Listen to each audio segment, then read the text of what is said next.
If you've been with me on this channel for a while, then you know that I've conducted a series of interviews with sales pros. I've done these long-form interviews to give you insights, ideas, and techniques from veteran professionals in the world of sales. Now, this clip is a selected question and answer from one of those past interviews. And it's a point that I want to highlight to help you to gain a new idea or new technique that you can apply to be more successful in sales. If you've watched the whole interview, this will reinforce a key point. If you haven't, then I hope it whets your appetite to go back to the list of videos on my channel and find the full interview and watch it. Enjoy this tip. So speaking about what you do in the beginning, rapport with the prospect is usually important to the establishment of trust and having the other person feel like they'd like to do business with you. What are your favorite ways to establish rapport with a prospect? Again, because of LinkedIn and because of Facebook, then we can do some research.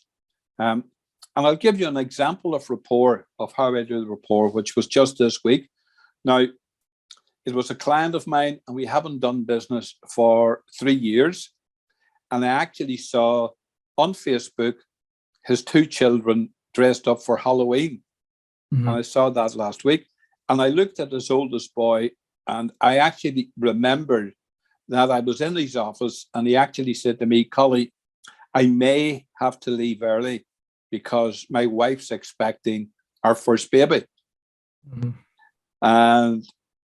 And I said, fine. And I looked at, and his first baby's now 9 years old. So I picked up the phone, I phoned the guy up, and I said, "Jerome, I didn't realize your eldest son's now 9. I said, I remember the day you were expecting them. And he said, yes, Collie, I told you I had to leave early. He remembered it as well. Mm-hmm. And that built a rapport because I remembered. He then went in to say, I'm glad you phoned me, Collie, because your name comes up most days in our business because we say to ourselves, and these people sell a very complex app for field engineers. And he said, every day your name comes up in our business because we say to our salespeople, how would Collie Graham tell you to handle that? And he said, and then the other thing he says, and we need you in January to do some retraining. And if I haven't phoned you the first week in January, you phone me. And that was just simply that I was building rapport. And the other thing was, I actually phoned him. I wasn't particularly looking for business. I was phoning him because one of the things that all my key clients, the people that I've been working with for a number of years, are now my personal friends. My oldest client, I've been to 3 of his children's weddings. He's now got grandchildren. And we would talk most weeks on the phone. So it's building, becoming friends, making them your friend. You know, and one of the things that I say, when you're making a people a friend, you want your friend to have the best. You want to help your friend to succeed.